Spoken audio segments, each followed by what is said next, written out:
welcome to the Fat Tail Investment Podcast. I've got a very, very special treat for you today because my good friend Catherine Cashmore is coming on. If you don't know her name, she is Australia's premier real estate expert. And I can say that having worked with her for almost 10 years now, on and off in various different ways. But every time she's called a city up or a suburb, I've seen it play out right in front of me. So I'm going to get her on to tell you all about how she's seeing things on the ground in Melbourne and across Australia for the upcoming real estate cycle. If you follow my work at Fat Tail Media, you know that Catherine and I called for a big boom in real estate last year when most other people were calling the market down. But before we get to Catherine, I just share a little anecdote. One way we analyze the market, or I've learned to do it. I was at a baby shower on Sunday, and the dad of the baby, or the forthcoming baby, came up to me, and he's looking to buy a house, obviously, with his wife and child on the way. And he indicated, well, is the real estate market predictable? And I said it was, or I thought it was, at least in a broad sense. And one way I do that is by following the credit statistics of the banking system here in Australia.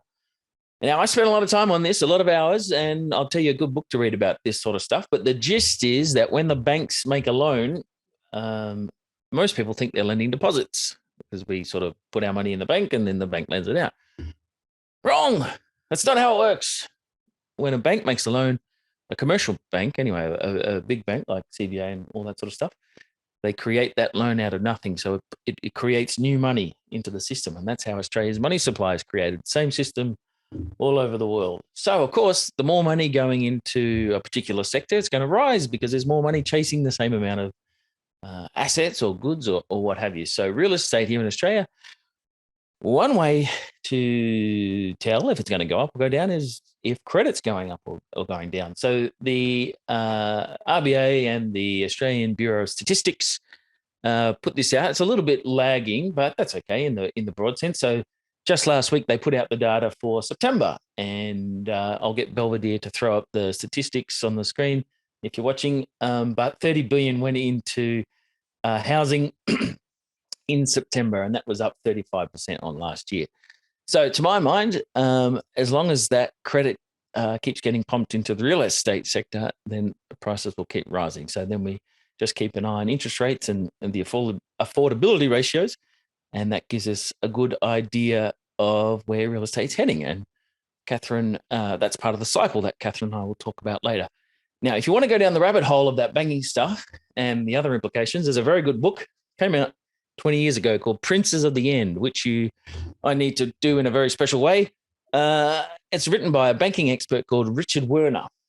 And one of the reasons Japan had a massive bubble in the 1980s was because their banking system went bananas making loans into real estate. And famously, the land under the Tokyo Palace was worth at one stage as much as the whole state of California.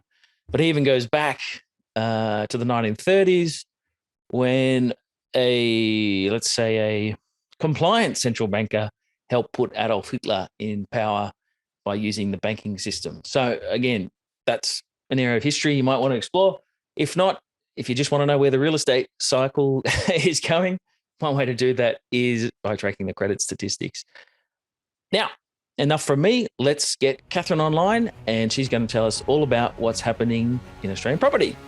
Earlier, I mentioned we'd be speaking with Australia's foremost real estate expert, Catherine Cashmore, and I've got her here on the line from her palatial abode in inner city Melbourne. Catherine, you keep telling us it is absolutely booming out there. Can you just share with everybody listening exactly how big that boom is you're seeing in relative to how long you've been around, and some examples of what's going on out there? You're on mute.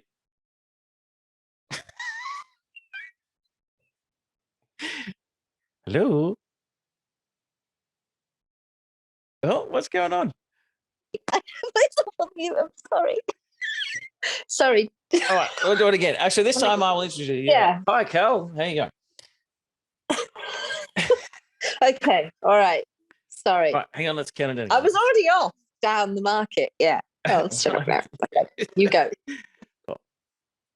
Earlier, I mentioned we'd be speaking with Australia's foremost expert on real estate, and she joins me from her palatial abode in inner city Melbourne. Catherine, how are you going? Hi, Callum. Going good, thank you. Can you tell us, you're on the ground in a way that I'm not, dealing with people buying and selling property, and you're going to auctions, you're seeing it. Can you tell us what's going on out there in the Aussie, well, first of all, Aussie real estate market, but specifically for you see it on the ground in Melbourne, and just how big things are getting out there? Yeah, I have never seen a market like we've had over the last, 18 months, really. When the pandemic hit, there was a little bit of uncertainty about what was going to happen on the ground, and people were uncertain about buying. And so we had a bit of a lull in the market. But as soon as we came out of those initial lockdowns and, there was more confidence in the economy, the market has absolutely soared. So if you look at the growth rates of what's happening in real estate right now, we've never seen anything like it before. The last time the real estate market was growing this strongly was in the late 1980s, leading up to the 1991 downturn. But on the ground, the results have been quite phenomenal in the real estate market. So I've seen properties that were, say, sold 5 months ago for $1 million, now selling again for 1.5 million. The turnover and the increase in price has been quite spectacular on the ground. And there's reasons for that. We can trace the reasons why that is happening. But to see it at this stage of the real estate cycle is truly unprecedented. So you have of the view that there's only so far Melbourne and Sydney can run from here because they're already so high. Are you surprised? Well, how long do you think this can go on for then? Well, obviously, we're working within the 18-year cycle. So, we write for cycles, trends and forecasts, and everything that we do has that cycle in the background because there's a lot of history underpinning an 18-year cycle in real estate. And that cycle is a cycle that Australia correlates with, certainly over the last 3 cycles. And so we expect this run to go up to around 2026 as a peak. So there's a way to go. But that doesn't mean that you would get the same scale of price growth that we've had over the last 12 months necessarily every single year leading up to that. But it's also important for listeners to understand that when you look back at strong runs of price growth in Australia, it's not unusual to get a 4 to 5 year period of double-digit price growth in the areas that are attracting the speculation, the population influx. And so what we've seen, even though we haven't had any immigration in Australia, a lot of this is being driven, obviously, by the COVID migration. The way that people relate to location has fundamentally changed. So inner city amenities have lost value in people's minds compared to the value that they gave prior to COVID. And obviously, we're seeing that with an influx of population into regional areas, into coastal areas, areas that are attractive, for residents to live. So that's one thing that's been driving it. But there is absolutely no doubt that the government stimulus has been a lot of the driver as well. And you can recognize that because if you understand that 18-year cycle and you understand that usually it is the last 2 years of the cycle that give you the strongest period of price growth, the only times outside of that last 2 year period that we see such strong gains in property prices, in land prices, as we've seen today, are when the government has thrown money at the market. And the stimulus, which has put a lot of money on aggregate into people's bank accounts, it's not gone into my bank account, but it's gone into, on aggregate, it's gone into bank accounts around Australia. It's been a tremendous stimulus, and that is finding its way into property prices. And that's why we're seeing such a tremendous drive now. It's not just the stimulus, it's the infrastructure spending as well. It's the fact that we've got, money is worth nothing. So we've got the interest rate dilemma that's playing into it for people. So I've had clients, for example, that have more clients than ever that have become cash buyers because they've drawn out their term deposits to put into real estate to get a better yield than they're getting in the bank.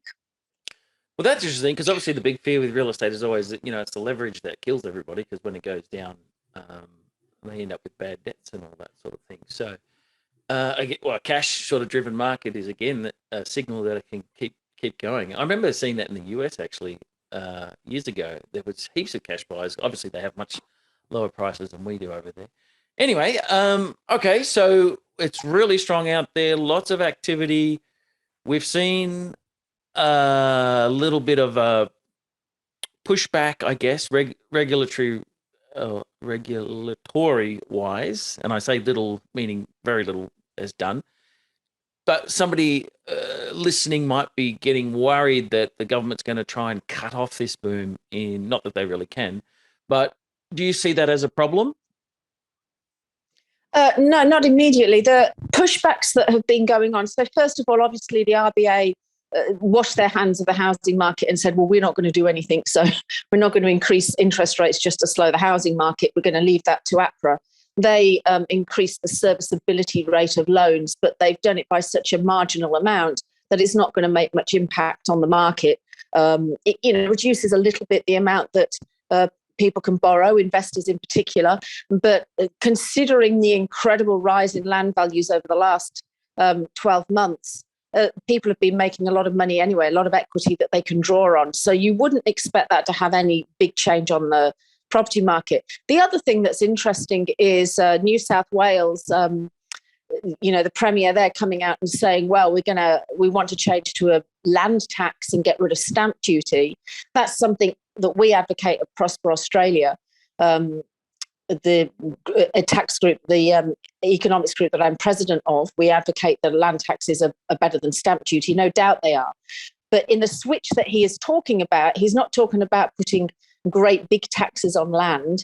It's a marginal shift. So, he will phase out stamp duty, put the tax onto land. And initially, because stamp duty is such a prevention from people getting in, because they have to save it up prior to entering the market, they have to have it. That the initial reaction from that would be a rise in land prices, not a slowing of land prices. The market would become a lot more fluid from it.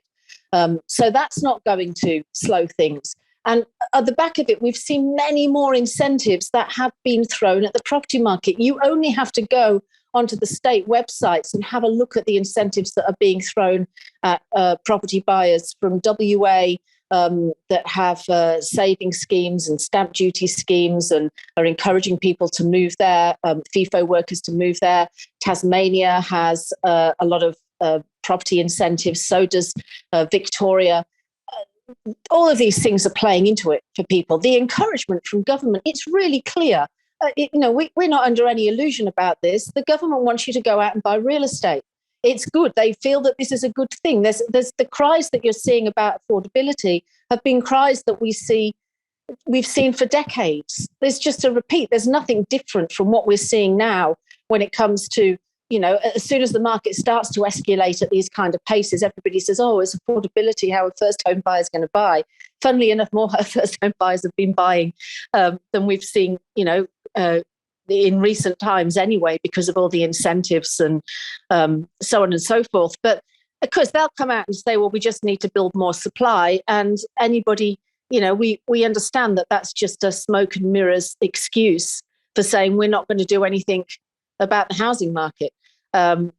Building more supply is not going to immediately lower prices because it's the developers that are in control of getting that supply to the market, and they drip feed it onto the market in order to keep prices high. So the cycle is not going to stop. Prices are going to keep going up. The only thing that you can look at is if you're looking, well, that's the cycle, prices are going to go up, is what's happening in the micro analysis of it. So which areas are going to get the greatest gains and which areas are not, are going to perhaps slow. And Melbourne would be the first one that you would flag as a big concern, because Melbourne is not a pleasant place to live anymore. Right? It's changed. Anybody that lives in Melbourne will tell you that, just not from the long lockdown, but just from the draconian mandates that have been implemented. And there would be quite a few thousand people that are not vaccinated that would be immediately moving from Melbourne because it doesn't offer them a lifestyle anymore. Melbourne was losing population anyway. There's a lot of people that are vaccinated that want to move from Melbourne.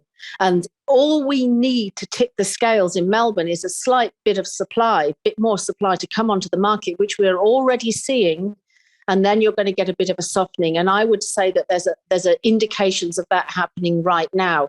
So it doesn't mean that there's not suburbs in Melbourne that would keep climbing. In fact, if you look at what's going on, the inner city and the middle ring suburbs are showing increases in vacancy rates. But down the coast towards the Mornington Peninsula, for example, you're seeing a tightening in vacancy rates. So if you're set on buying in Melbourne, that's the way that you would go. But the population is going to southeast Queensland. That's getting the bulk of population. And it's a little bit insecure even then, because the premiers of Queensland and WA, they haven't really released what their opening plans are, whether they're going to have draconian COVID marshals at every shop door checking you in and make the atmosphere generally unpleasant, or whether they're going to be a little bit more relaxed about it, as we're seeing in areas of Europe and overseas where COVID isn't on the news every day like it is here.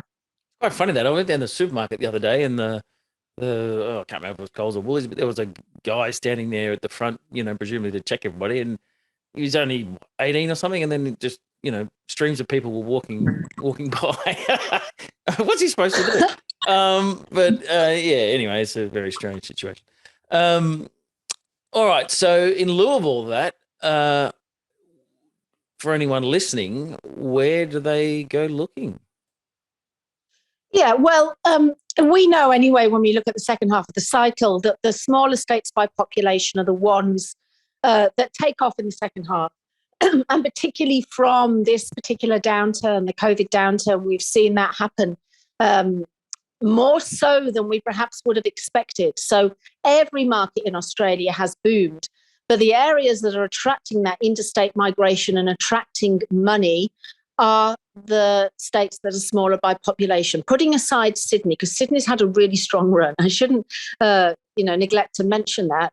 Particularly a lot of the, in New South Wales generally, a lot of the regional areas as well, the attractive regional areas have as well. But that's not unusual for Sydney. We generally see Sydney slow down after its initial run in the cycle, and then you would see, Queensland kind of pick up from that. But if I was putting my money anywhere, I would be looking at southeast Queensland. I'd be looking at WA. I'd be looking at areas of Perth. Tasmania is also doing well. Tasmania is quite a small market, and now that it's got population growth and people moving there, their market is moving fast, and they just do not have the supply to meet the demand. And with real estate, the way the buildings are built at the moment in Australia is just a slow process. We don't build fast. We haven't got, you can with 3D printing, but we just haven't got that to scale yet to really be able to build for a sudden influx of population into these areas that were once considered too small or too remote for the majority of people to live in. And that, you're looking at, for example, in some areas, it taking 2 years in order to get a house approved and built and to the market and for sale. So that gives you an idea of what the problem is.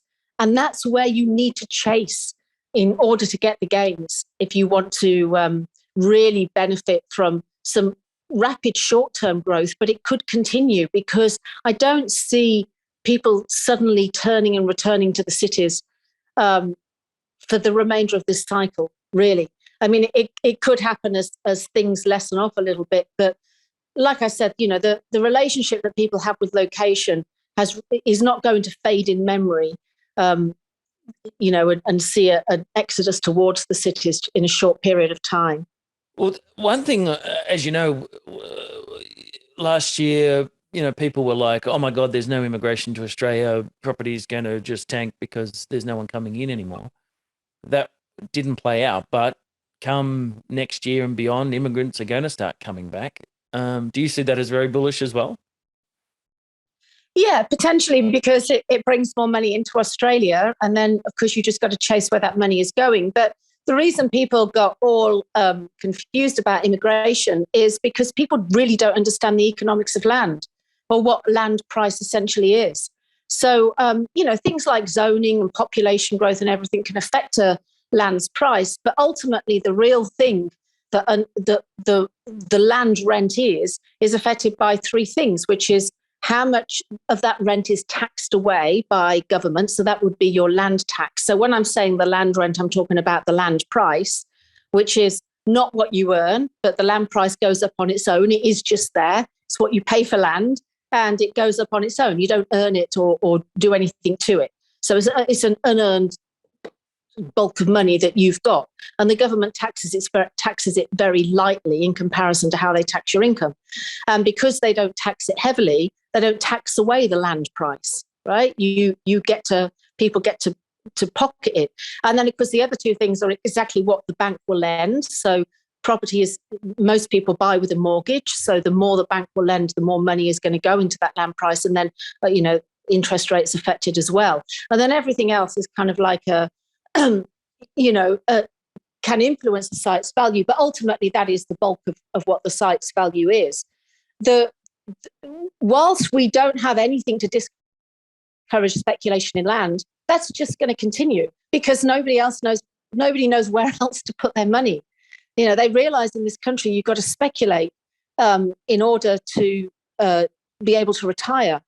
And that speculation in this country is mostly in land because of the way the tax system is.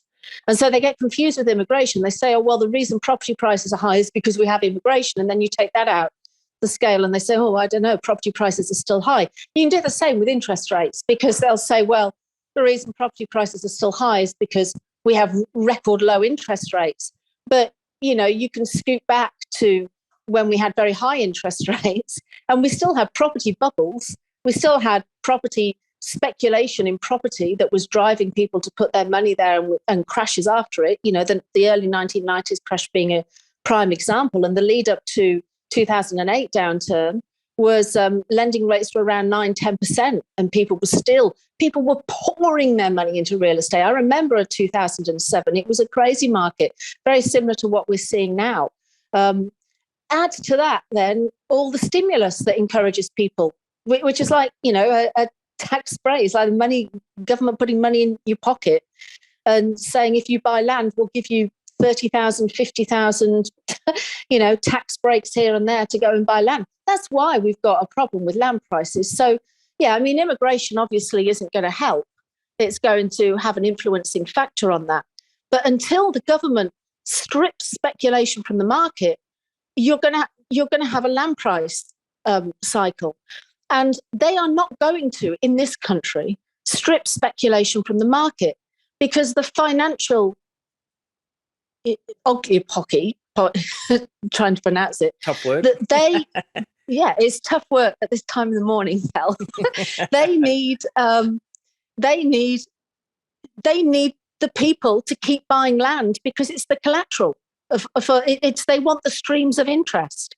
Land is mostly the collateral that the banks lend against. The biggest proportion of bank lending is against land as collateral.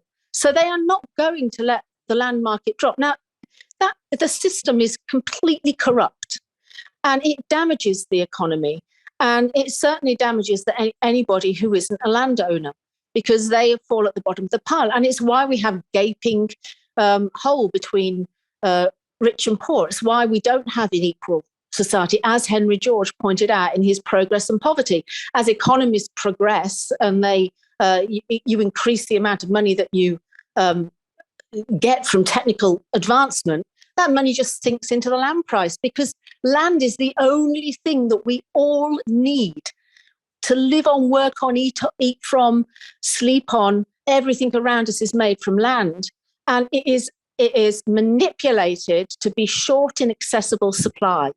And so the land price will always take the gains of what happens in the economy. And that's why we have a cycle. So you might not like it. And I, you don't like being slaves to the financial system. We are slaves and as to the way everything works. But unfortunately, the economy is not going to change. And so you need to learn learn to play it, to play the system for your own well-being and health. Absolutely. And that's part of what we do over at Cycle Sense Podcast and point it out. And it leads to all sorts of interesting insights in property and, of course, in the stock market, which is the part that I do. Just where you touched on the economics, politics of it, I think it was the real estate industry come out and say that we should abolish stamp duty and replace it with GST. And they're making the case that somehow that'll increase affordability. Do you want to just demolish that argument as well? Oh, it's just totally and utterly ridiculous, isn't it? Because how can every countries have used stamp duty as either to slow the market or to increase the market. So you saw that in England in the GFC, where they said, well, okay, we'll give you a stamp duty holiday, and prices went up by the amount of the stamp duty. That there's numerous real worldwide studies that show you that. And I don't think you need to be a very bright person to pick that up. And of course, the property lobby love the idea of not having stamp duty because it brings more people into the market. It's just a big lump of money. Stamp duty is look, it's a terrible tax. But if you're not going to replace it with a land tax, say, like New South Wales want to do, which is still a tax on land. So it's slowing the market from the fact that you have to take that into your budget, what you're going to pay annually. And therefore that's going to lower a little bit what you would agree to pay for the land. Then just getting rid of stamp duty is just like the most bullish thing, one of the most bullish things you can do to the real estate market. It would make the cycle go crazy. But they've been on about this for a long time. They've been talking about getting rid of stamp duty and replacing it with GST. And we do a lot of work on it at Prosper. And of course, one of the big problems is trying to get, what the state tax is and the federal tax is. There's no, because of the separation between them, it becomes very difficult to work out what the transition would be. And the second problem that you've got is they don't want to allow the market to crash. They don't want property prices to go backwards. That's not going to attract any voters. So it's how do you actually transition to any policy that slows the land price, makes land affordable? There is only one way to make land affordable, and that is to demolish, to make land prices go backwards, to make them cheaper. And that can't happen because most people's wealth is tied up in land. And as I said, the financial system is levied on it, is pinned to it.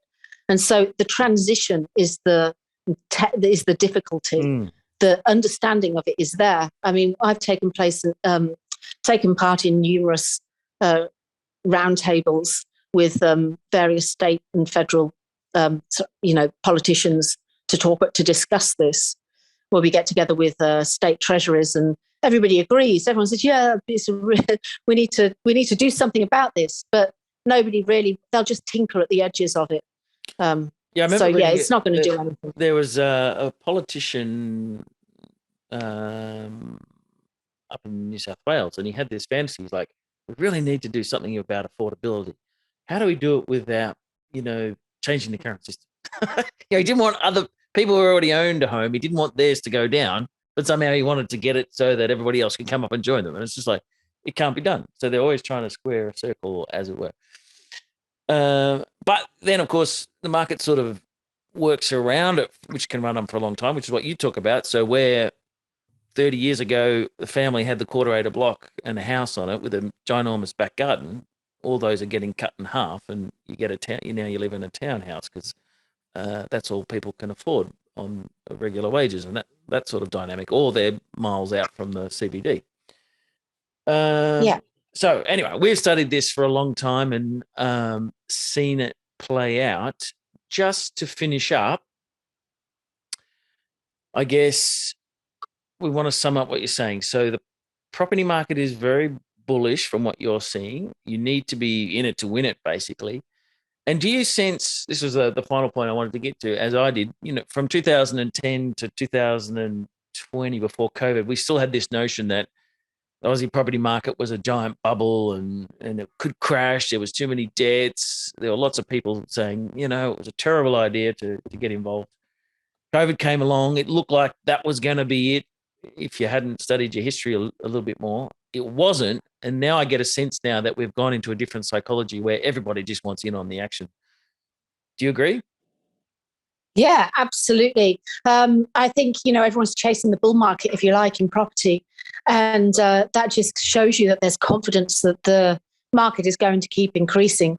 It also becomes very difficult for people to sell, homeowners to sell in a hot market, because there's that uncertainty about sell first, buy first. You sell and then you're struggling to get in on the other side, or you buy and then you're worried about what you if your property price is going to get there.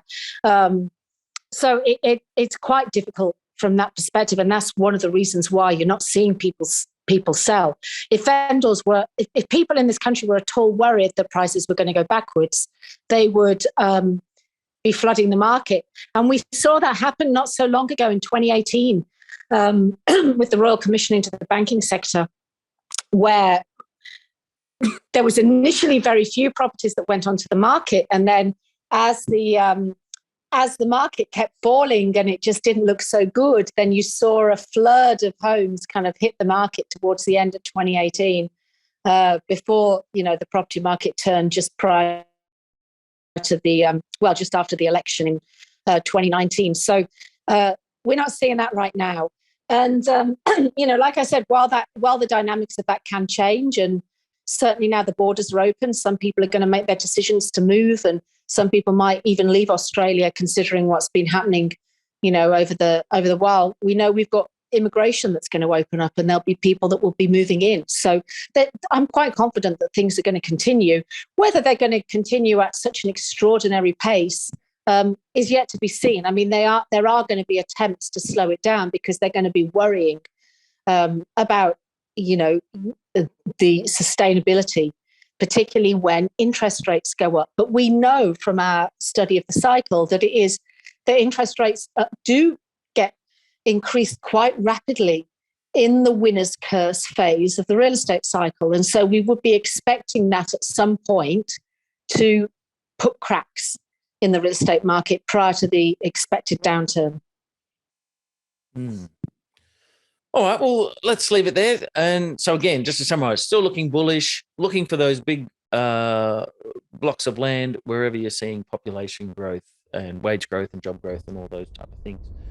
Thank you for joining us, and we'll get you on maybe early next year to give us another update on what's going on in the real estate market. Sound okay?